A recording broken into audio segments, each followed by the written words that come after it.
masarap to. Pero, ewan ko lang kung kakayanin dito. Kaya ba ito? Ano ba ng pila na? Ano ba?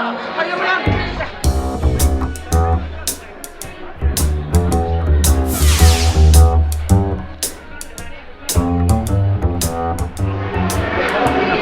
Ano ba ako? Nasa gitna na tayo. Hindi ko kaya nga. Natatakot ako. Nakakaya ka. Pilipino ka pa na talaga. Kaya sino ko nasamahan mo ako talaga? Hoy! Oo! Okay.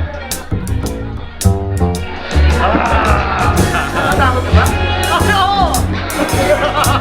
Tapang! Pinoy Explorer! Pinoy Explorer! Pinapatapang ito mo yan. Kung ano ang mangyayari sa akin, mamaya nyo pa malalaman. Bago yon, ito muna ang nangyayari. Ang lakas talaga ng hatak sa turista nitong Aquaventure Water Park ng Atlantis. Bakit? Kasi ito ang pinakamalawak na water park sa buong Middle East. Sa area na 42 acres, nagkasya ang sangkatutak na attractions and features dito sa Aquaventure Water Park na isa sa main attractions ng Atlantis Hotel sa Dubai. Ang sentro ng aksyon ay ang ziggurat, mataas na tower na parang pyramid ng Egyptians pero gawa ng ibang lahi, ang Mesopotamians.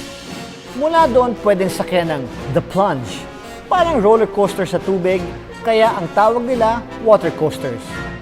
The Surge, mula sa tuktok ng tower, itong salbabida ride na maaksyon, minsan idadaan ka sa dilim. At para hindi ka na mapagod kakapanik ng hagdan, sakay ka lang sa conveyor. Pero ang pinakamalupit ay ang leap of faith. Nasa tuktok ito ng ziggurat. Sa taas na 90 feet at habang 201 feet, ito na ang pinakamataas na speed slide sa rehiyon. 30 minutes na kami nakapila rito. Leap of faith, para sa inyo lahat to.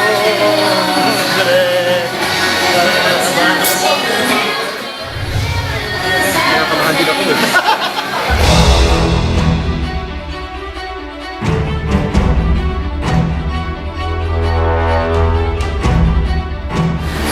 It's my turn. Okay. Okay. Okay.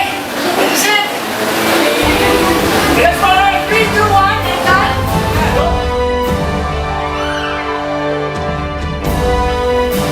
Bye.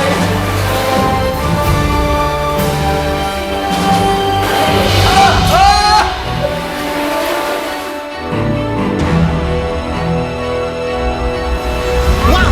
Woo! Buhay ako! Sobrang sarap ng slide na nag-enjoy talaga ako ng sobra. Pero mas enjoy ako dahil kasama ko kayo sa pagpasyal ko dito sa Dubai. Mga kapatid, ako po si Aga Mulak. Tumingin-tingin ka lang, maraming pwedeng matuklasan. Maging isang Pinoy Explorer! I'm the man! Oh yeah, oh yeah, oh yeah!